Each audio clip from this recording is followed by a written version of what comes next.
Selamat datang di channel Denny Pinontoan.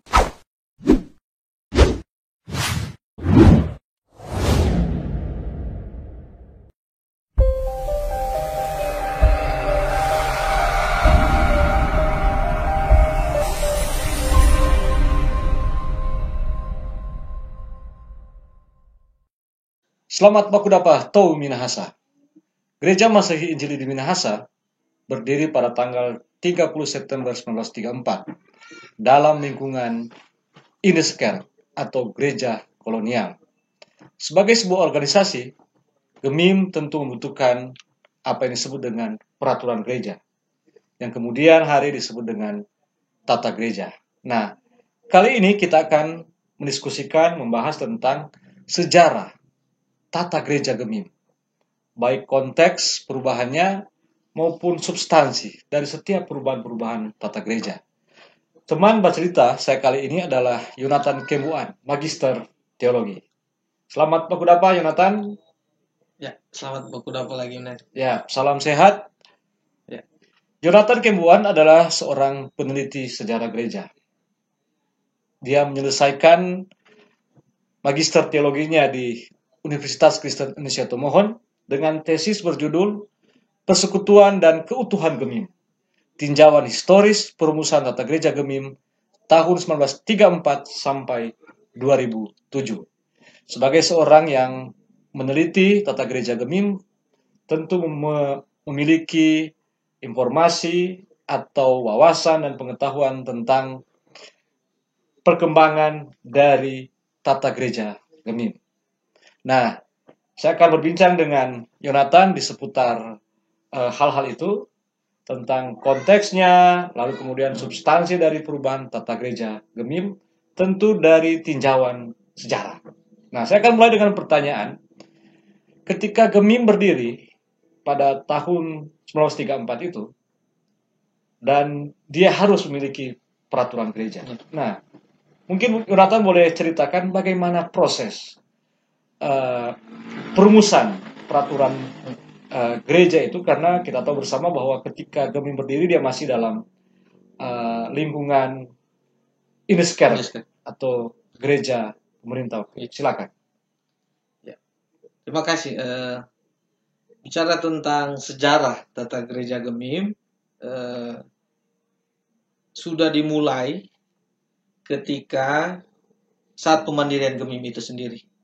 Jadi sejak 30 September 1934, ketika GEMIM itu mandiri di gereja Sion Tomohon waktu itu, pada saat itu juga tata gereja 1934 secara resmi diberlakukan.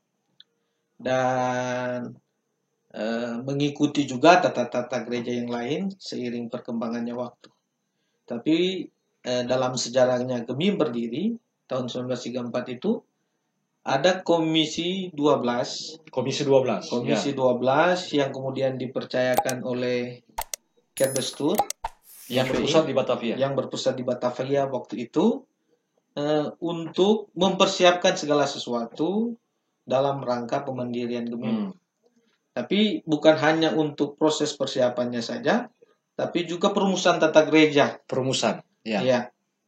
Dan yang masuk dalam Komisi 12 ini diantaranya ada Domini Ernest de Vrede yang menjadi ketua, lalu ada Domini Keling sebagai sekretaris, tapi juga ada perwakilan dari pendeta pribumi yakni Domini Azet Wenas. Seperti itu. Jadi E.A. de Vrede itu Ernest Arnold de Vrede kemudian menjadi ketua sinode GEMIM. Demikian juga dengan DS Azet Wenas menjadi ketua sinode GEMIM. Awalnya mereka itu sebagai tim perumus, tapi juga nantinya mereka menjadi protosinode yang kemudian untuk persiapan diberdirinya GEMIM, mereka yang kemudian menjadi katakanlah sebagai pemimpin perdana GEMIM. Mulai dari mempersiapkan pendirian GEMIM, lalu kemudian menjadi pimpinan waktu itu. Nah, kira-kira dari riset studi Yonatan tentang tata gereja Gemim pertama 1934 itu, apa yang menjadi substansinya kaitan dengan kita bicara sebagai sebuah organisasi gerejawi yang tentu di situ ada poin-poin teologisnya, atau boleh kita katakan misalnya yang dimaksud oleh tata gereja Gemim itu apa atau siapa Gemim itu? Jadi perumusan tata gereja 1934 itu yang pertama dihasilkan oleh tim perumus itu sebenarnya adalah tentang peraturan majelis jemaat. Majelis jemaat, ya. Di tahun 1930 rumusannya telah selesai dan menyusul peraturan tentang sinode, klasis, dan seterusnya. Jadi menurut peraturan gereja tahun 1934 itu, kira-kira boleh dikatakan apa itu Gemim? Atau apa gereja Masehi Injil Minahasa itu? Sesuai peraturan AM dari tata gereja 1934 itu, Gereja Masehi Injili di Minahasa itulah suatu gereja yang berdiri dan sebagian dari Gereja Masehi Injili yang kudus dan am. Sesuai pasal 1. Pasal 1. Lalu Gemim boleh dirupakan. Dirupakan atau bahasa lainnya mewujud dari wilayah pekabaran Injil dari Gemim. Jadi pada saat itu Gemim bertanggung jawab untuk melayani bukan hanya saja di wilayah Minahasa, tapi juga sampai di Gorontalo dan Sulawesi Tengah. Itu yang mungkin dimaksud dengan wilayah pelayanan NZG sebelumnya. Yang kemudian di tahun 1870, 1880-an itu jemaat-jemaat yang didirikan oleh NZG diserahkan kepada Indeskerk. Dan sekarang kita bicara Gemim masih dalam lingkungan Indeskerk. Tapi kalau boleh saya akan munculkan lagi pertanyaan, apa yang kemudian menjadi dasar bahwa perlu ada peraturan gereja? Padahal kan ada peraturan Indeskerk juga. Apakah itu kaitan dengan bahwa memang ini dalam rangka gereja yang sedang dipersiapkan untuk independen atau mandiri? Jadi kaitannya peraturan tata gereja 1934 ini, sekalipun ada aturan lain dari Indeskerk, tapi ini dimaksudkan supaya ketika Gemim mandiri, dia benar-benar terlepas. Secara bisa mengatur diri sendiri, terlepas secara administrasi untuk menyelenggarakan gereja itu sendiri secara mandiri. Tanpa ikatan lagi dari Indeskerk di masa waktu itu. Jadi aturan AM itu penting dalam rangka untuk Gemim menjalankan tugas pelayanan panggilan bergereja melalui aturan yang sudah diatur sedemikian itu. Berapa lama peraturan gereja 1934 itu diberlakukan di Gemim lalu kemudian mengalami perubahan? Ini yang menarik. Ketika aturan tata gereja 1934 ini berlaku, dia mengalami perubahan atau penambahan. Dia nanti di tahun 1939 ada penambahan. Yang berkaitan dengan komite. Lalu di tahun 1940 dan 1942 mengalami juga perubahan.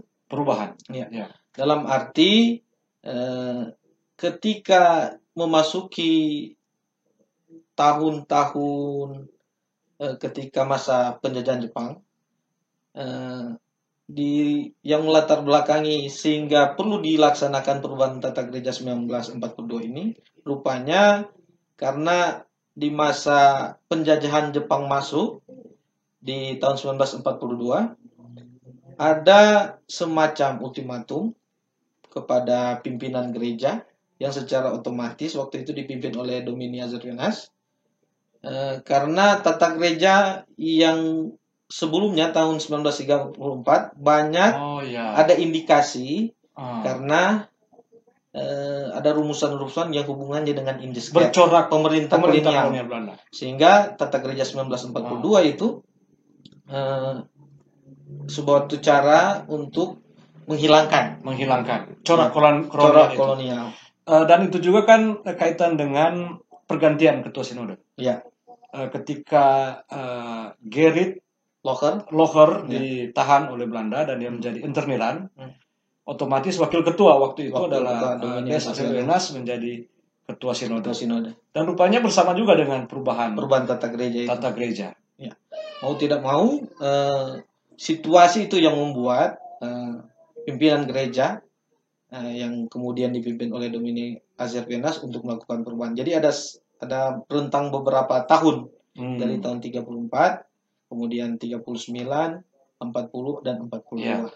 Setelah itu ada juga perubahan tata gereja di tahun 1951. Jadi di masa setelah Belanda, lalu kemudian masuk sama mendudukan Jepang, yang diberlakukan adalah tata gereja tahun 1942 itu. Iya.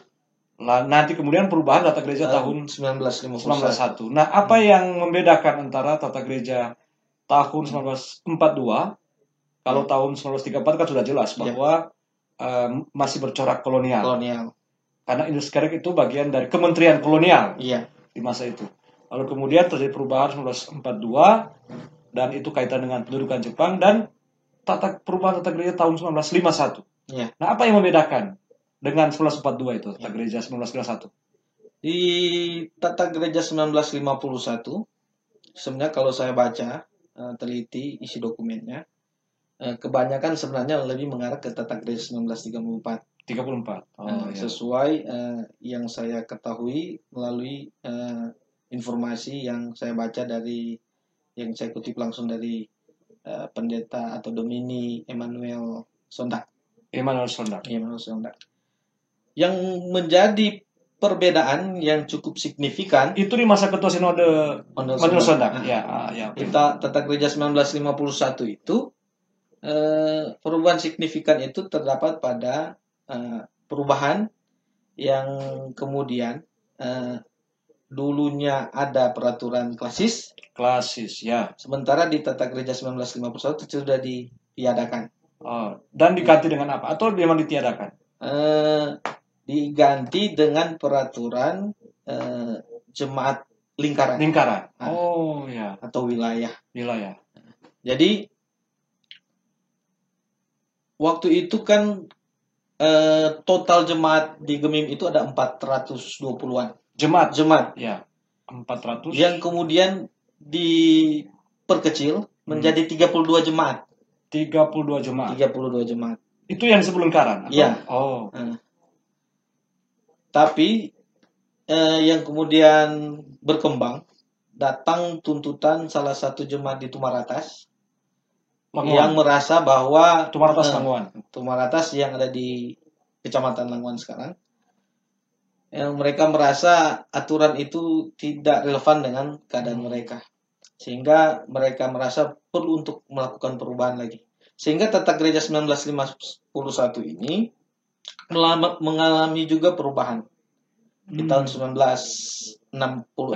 Jadi itu perubahan, bukan penambahan. Nah, sebelum ke perubahan di tahun 1966 itu, kira-kira ada enggak informasi tentang ide gagasan dari sinode waktu itu? Atau katakanlah, apakah dia terutama kaitan dengan ketua sinode waktu itu, misalnya pendeta Emmanuel Sondak, sehingga kemudian dari klasis atau apa namanya? Kemudian ke lingkaran. Bahkan sebelumnya kan di masa Seling itu distrik. Ya. Ada enggak informasi tentang mengapa perlu ada perubahan itu? Yang saya coba teliti, ada kan di tahun 1950 ketika 25 Mei 1950 sudah mulai ada pergerakan ekumenis. Latar belakang gerakan keresahan bergereja. Pendirian Dewan Gereja Indonesia. Dewan Gereja Indonesia tahun 1950, Mei 1950. Rupanya itu juga cukup untuk mempengaruhi untuk dilaksanakannya perubahan tata gereja 1951. Karena dirasa dalam konsep tata gereja 1951 itu sudah muncul gagasan tentang siapa sih yang bergereja Gemim waktu itu, sehingga dianggap bahwa Gemim itu adalah persekutuan gereja yang sah. Yang sah. Ya. Dan dalam arti gereja sebagai tubuh Kristus. Tubuh Kristus. Sudah mulai ada konsep seperti itu. Dibandingkan tata gereja sebelumnya di tahun 1934, tentu ada banyak sekali yang kemudian dirubah. Tapi tata gereja 1951 mempunyai konteksnya tersendiri. Ya, konteksnya sendiri karena itu juga masa pasca kemerdekaan dan masih terjadi banyak revolusi dan itu menarik karena sebelum juga berpesta. Ada satu hal juga yang menarik sebenarnya ketika konferensi meja bundar. KMB, ya. Dan salah satu yang hadir dalam KMB itu, kalau tidak salah, Pendeta Manuel Sondak. Ya. Pemisahan administrasi. Kan sebelumnya memang di waktu Gemim berdiri, salah satu juga upaya ketika ada pemisahan antara gereja dan negara, alasan yang kemudian dibuat untuk supaya Gemim mandiri, kan melewati juga beberapa momen. Sehingga ketika Indonesia sudah merdeka, di tahun 1950-an, 51 itu kan gereja, dalam hal ini gereja Protestan di Indonesia, masih menggantungkan diri terhadap pemerintah Indonesia. Sehingga dengan konferensi meja bundar itu sudah jelas dicantumkan dalam itu supaya ada pemisahan antara gereja pemerintah dan Belanda atau pemerintah Indonesia? Pemerintah Indonesia. Pemerintah Indonesia. Ya. Sehingga bersama dengan perubahan politik antara Indonesia dan Belanda, maka itu berdampak juga pada perubahan tata gereja. Nah, kira-kira dampak itu kemudian direspon oleh Gemim, tapi maksudnya apa waktu itu? Maksudnya karena di tengah sebenarnya persoalan sulit juga yang dialami kesulitan keuangan. Ya, sebagai gereja yang baru mandiri. Ya. Tapi juga di kalangan pendeta atau pimpinan gereja Gemim waktu itu sudah ada semangat bahwa inilah waktunya kita sepenuhnya mandiri dari gereja, supaya tidak ada intervensi mungkin secara politis dari pemerintah pusat, tapi gereja mau untuk maju ke depan untuk semakin dewasa. Ya, karena apakah ini mungkin juga berkaitan dengan ketika Gemim berdiri, ketua-ketua Sinodenya itu masih orang-orang Belanda, mereka adalah pendeta-pendeta Inskeret, termasuk pendeta Minahasa, orang Minahasa, Desa Atsewenas yang dibiayai sepenuhnya oleh Inskeret yang menerima dana dari negara. Sehingga kemudian dengan semangat kemerdekaan itu juga, maka itu juga berdampak ke Minahasa dalam hal kemandirian dana. Dan sekarang persoalannya adalah bagaimana Gemim di masa itu mendanai operasionalnya, penggajian pendeta, mungkin juga penghantar-penghantar jemaat dan lain sebagainya. Dan rupanya dia mempengaruhi juga perubahan tata gereja itu. Iya, betul. Wah, menarik sekali. Nah, lalu tata gereja tahun 1966. Kira-kira apa yang melatar belakangi sehingga terjadi juga perubahan? Seperti yang saya sudah singgung tadi, ada tuntutan dari salah satu jemaat yang tidak kurang puas dengan sistem itu. Maka sebenarnya perubahan tata gereja di tahun 1966 itu adalah perkembangan dari tata gereja 1955 itu sendiri. 1951. 51 maksud saya. Jadi tata gereja 1951 itu melalui perubahan proses yang kemudian dipercaya kepada pimpinan sinode. Jadi sehingga jadilah tata gereja 1966. Iya. Jadi menarik sekali ini bahwa ada semacam kritikan atau keberatan dari salah satu jemaat yang kemudian mempengaruhi perubahan tata gereja. Artinya ada juga satu masa dan mungkin juga dalam sejarah Gemim yang setelah itu bahwa perubahan tata gereja itu tidak top down. Tapi bahwa selain mengikuti konteks, tapi juga karena mendengar aspirasi dari jemaat. Tapi apa substansi perubahan dari tata gereja 1966 itu? Substansinya, saya melihat bahwa ada semacam gagasan. Ya. Salah satu dari Domini WNS, ia sangat menginginkan dalam muatan-muatan isi dalam tata gereja itu selalu ditekankan untuk adanya keterlibatan langsung dari anggota-anggota jemaat. Tapi juga lebih khusus secara majelis jemaat. Ada semacam pemisahan tuh pengantar jemaat. Pengantar jemaat kan di dalamnya ada pendeta, inline lerar, dan guru-guru jemaat. Ya. Sementara bagi Domini WNS, jangan lupakan juga keterlibatan dari penatua dan syamans. Mereka juga bagian dari majelis jemaat. Sehingga tata gereja 1951 dan 1966 itu sudah mulai untuk menguatkan bahwa basis-basis di jemaat itu perlu diperhatikan. Dan mereka juga punya nilai tawar dalam rangka untuk mengajukan pelayanan bergereja di masa itu. Jadi meskipun itu berkaitan dengan dua ketua sinode, pendeta DS Manuel Sondak dan pendeta DS Aset Wenas. Tapi mereka sebagai orang Minahasa yang mulai memahami dan mengupayakan bahwa Gemim harus benar-benar menjadi gereja yang berbasis jemaat. Itu sampai tata gereja 1966. Artinya ada semangat ke situ. Dan itu terjabar dalam pasal-pasalnya, konsep tata gerejanya. Iya.